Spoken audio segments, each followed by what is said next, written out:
2달 전쯤에 빅토리아와 영화 기생충을 보고 있었다. 송강호가 무계획이 최고의 계획이라고 하는 장면에서 나는 소파를 치며 웃음을 터뜨렸다. 그리고 빅토리아에게 말했다. He's saying the same thing that I say. 빅토리아는 계획하는 것을 즐겨한다. 한국을 떠나기 전에도 같이 계획에 시간을 많이 쏟아부었다. 그러다 내가 작년부터 아무런 계획 없이 살면서 빅토리아는 내가 너무 변했다고, 자기가 처음 만난 사람과 너무 다르다고 했다. 내게 항상 계획이 없었던 건 아니다. 하지만 5년, 10년 이상의 장기 계획은 예전부터 하고 싶지가 않았다. 오늘은 내가 장기 계획을 세우지 않는 이유와 그에 대한 부연 설명을 해볼까 한다. 왜 장기 계획을 안 세우는가에 대한 질문에 요약해 대답하자면 사랑과 연인 관계에서 파생되는 인생의 가변성 때문이라고 할 수 있다. 그게 무슨 말이냐 하면 나는 인생의 중심이 사랑에 있어서다.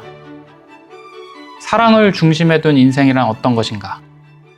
비유를 하자면 마치 태양이 중심에 있고 행성들이 주위를 공전하는 것처럼 사랑을 위해 직업, 커리어, 삶의 터전 등 인생의 다른 요소들의 궤도가 사랑에 맞춰서 수정이 되는 거다.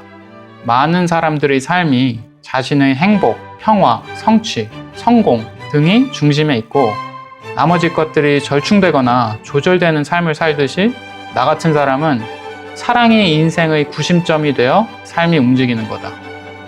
이러한 삶의 중심의 패러다임을 가진 두 개인이 만났을 때 바로 Love makes everything possible 과 같은 명제를 실체로 경험할 수 있게 된다. 자칫 오해할 수도 있는데 내가 말하는 사랑 중심의 패러다임이라는 건 나는 저 사람만 있으면 되고 아무것도 필요 없어. 혹은 난 죽어도 저 사람과 있어야 돼. 이런 태도라든지 생존에 직결된 것이나 어떤 자신의 다른 소중한 것도 다 무시한다든지 하는 집착에 의한 파괴적 관계 같은 게 아니다. 내가 생각하는 사랑 중심의 관계는 자신이 사랑하는 사람의 행복, 건강, 소망을 위해 자신의 기회들을 절충, 포기할 수 있고 국적, 신분과 같은 조건들도 쉽게 바꿀 수 있는 관계이다. 그리고 여기서 간과하지 말아야 할 건 희생이 필수 요소가 아니라는 점이다. 희생을 통해 모든 것을 가능하게 만든다 라기보단 두 개인이 리스크를 걸 수 있는 용기나 대범함 혹은 평정심을 갖췄기 때문에 둘이 함께 사랑하며 살아가는 것을 위해 뭐를 하던 어디서 살던 어떤 라이프 스타일로 살던 문제될 게 없다는 말이다. 그래서 이런 삶은 안정적 틀을 만들어 그에 의존하기보단 심리적 유연성을 발휘하여 급변하게 되는 경우가 많다. 하지만 안정적인 라이프 스타일로 살고 있다고 해서 그 사람들이 꼭 사랑 중심이 아닌 건 역시 아니다. Does it make sense?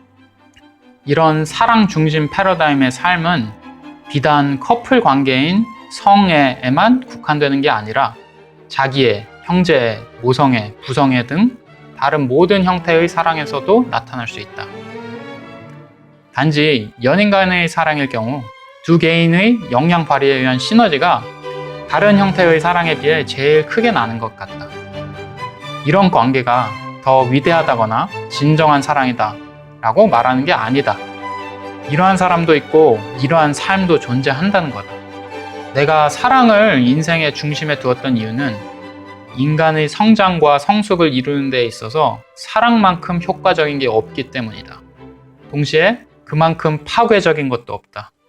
그래서 리스크가 엄청나다. 누가 봐도 뻔하겠지만 생존에 유리한 방법은 아니다. 작가, 예술가, 철학자들의 삶의 대부분이 그렇듯 말이다. 그건 감수해야 하는 부분이고 생존에 대한 집착을 좀 놓고 죽음에 대해 어느 정도 초연해지면 스트레스는 별로 없다. 한편으론 학문, 연구 등을 통해 지식과 능력을 습득하고 그 지식을 삶을 다루는 힘으로 사용하는 것도 뭔가 목표를 이루는 것에서 의미를 찾는 사람들에겐 효과적인 방법이다.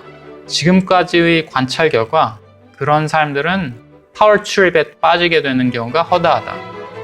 그리고 한 걸음 물러서 보면 인간 사이의 파워 플레이는 결국 경쟁 기반의 게임이고 도토리 키재기다. 크게 보면 그것도 나름 재밌는 삶의 스토리라고 생각한다. 내 생각의 흐름대로 그냥 적어봤는데 뭔가 결론을 내야 하지 싶다. 내가 이걸 보는 누군가에게 해주고 싶은 말은 뭘까? 절대 따라하지 마세요. 이렇게 살면 좆됩니다.